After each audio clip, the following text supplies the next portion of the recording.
Syekh Haji Mester Soekarno.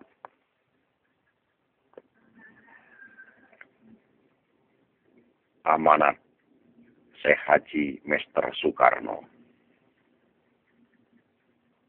Jangan mimpi orang-orang amanahku untuk bisa mencairkan aset atas namaku.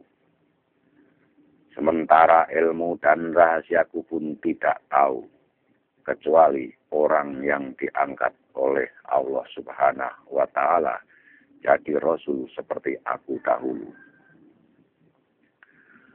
Hanya satu orang di dunia ini yang mampu mencairkan aset atas namaku.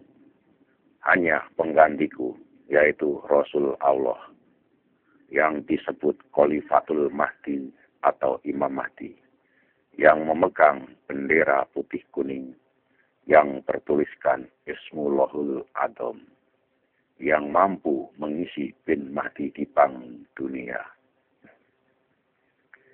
Dia orang yang diberi kekuasaan oleh Allah Subhanahu wa Ta'ala dari masyrik sampai maghrib dan menguasai alam gaib dari alam malaikat, alam sangyang dan alam jin.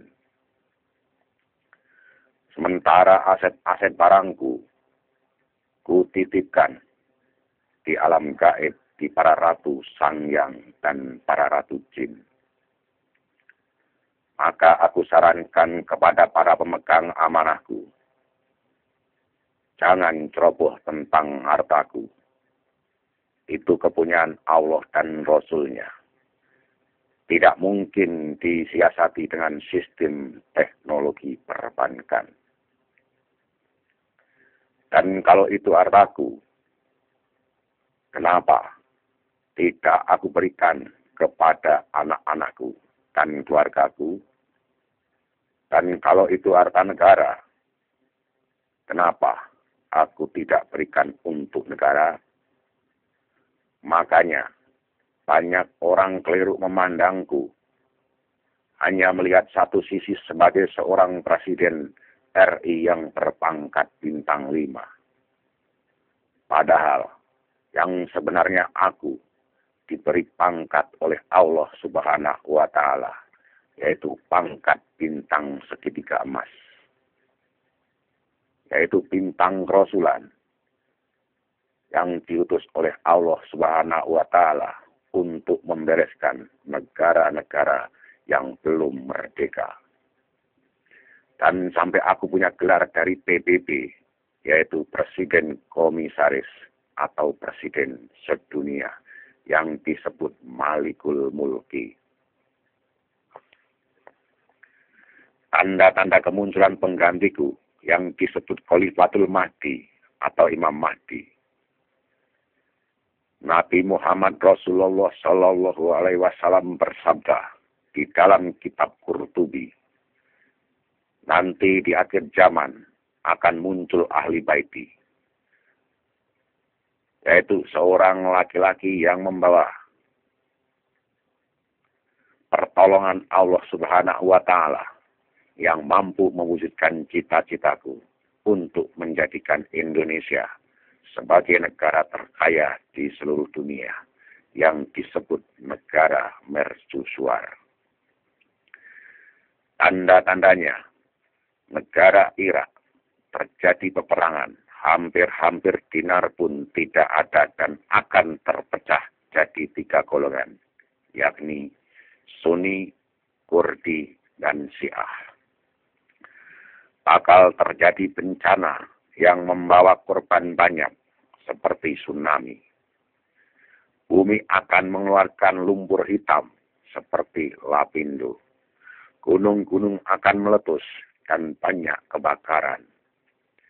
Akan muncul masjid berkubah emas.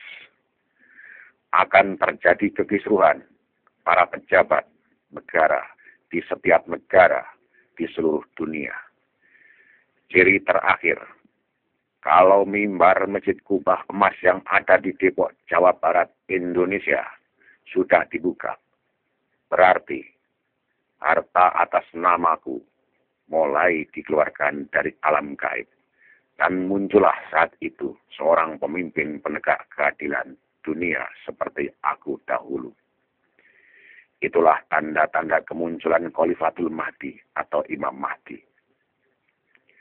Apakah kita tidak menyadari tanda-tanda yang Rasulullah Shallallahu Alaihi Wasallam sabdakan sudah terjadi semua?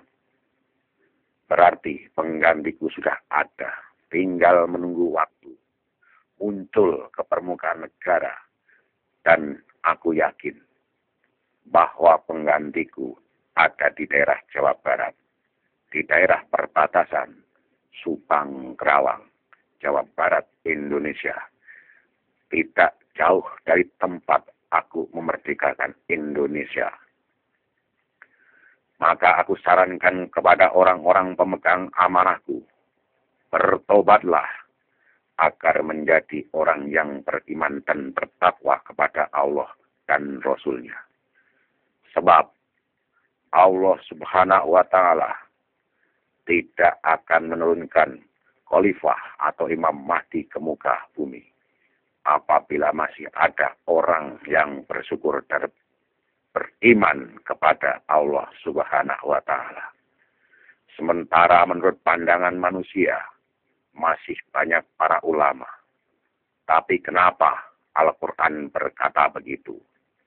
Itulah amanatku yang aku sampaikan kepada orang yang aku percaya. Malam Jumat Kliwon, 12 November 2009, Syekh Haji Mester Soekarno.